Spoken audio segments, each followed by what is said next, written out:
अहिल्यानगर शहरातील एका खासगी शाळेत 9वी मध्ये शिकणाऱ्या 13 वर्षाची अल्पवयीन मुलीला त्या शाळेतील एका महिला शिक्षकेने जादूटोण्यासारखा प्रकार करून तलब जिहाद यामध्ये अडकवण्याचा प्रकार केलेला समोर आला असून यामुळे पालकांमध्ये घबराटीचे वातावरण पसरले आहे. 9वी मध्ये शिकणाऱ्या एका मुलीस महिला शिक्षकेने काही दिवस विश्वासात घेऊन इस्लाम धर्माविषयी सांगत तिला याबद्दल माहिती घेण्यासाठी इंस्टाग्राम आयडी उघडून दिले.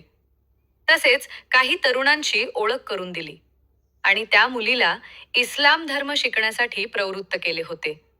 तसंच घरच्यांपासून संरक्षणासाठी काही वस्तूही तिला महिला शिक्षकांनी दिल्या होत्या.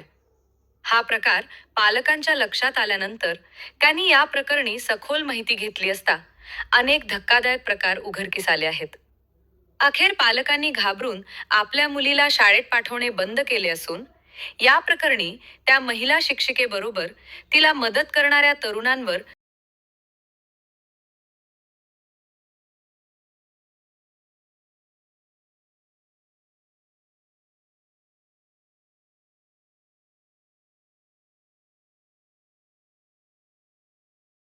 कठोर कारवाई करावी अशी मागणी आज खासगी शाळेतील शिकणाऱ्या विद्यार्थ्यांच्या पालकांसह नगर शहराचे राष्ट्रवादी काँग्रेस अजित पवार गटाचे आमदार संग्राम जगताप यांनी जिल्हा पोलीस अधीक्षक सोमनाथ घारगे यांची भेट घेऊन कारवाई करण्याची मागणी केली आहे. एका शाळेमध्ये एक लहान मुलांच्या बाबतीमध्ये कुठेतरी जिहादी प्रवृत्ती आपण जसे पुरुष बघायचो तसे आता महिला निर्माण झाल्या आहेत आणि ते शिक्षकाच्या रूपाने तयार झाले आहेत. आणि तशा प्रकारे कुठेतरी आपण लहान मुलांपासूनच आपण कुठेतरी धर्मांतर केलं पाहिजे असा एक प्रयत्न आपल्याला एका अहिल्यानगर शहरातील शाळेमध्ये पाहायला मिळाला. आणि तशा प्रकारे जेव्हा बारकाईनं काही काम केलं उघडकीस आलं आणि त्यानंतर तशा प्रकारची फिर्याद अहिल्यानगर शहराच्या सिटी पोलीस स्टेशन म्हणजे कोतवाली पोलीस स्टेशनला दाखल देखील झाली. पण त्याच्यावरती अद्यापपर्यंत तसा म्हणावा तितका वेग या संपूर्ण घटनेला तपासाला कुठं आलेला नाही. कुठल्याही आरोपीला अजून अटक नाही.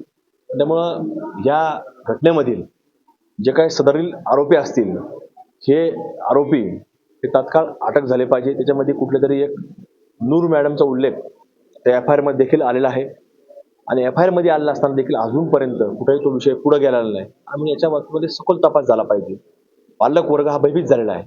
कुठेतरी शाळेमध्ये विद्यार्थी जाण्याकरता घाबरायला लागलेला आहे. तर देखील आम्ही या ठिकाणी विनंती करतो की 4-5 दिवसामध्ये याचा तपास जर झाला नाही तर निश्चित रूपानं मोठं एक जन आंदोलन या बाबतीमध्ये देखील छेडलं जाईल.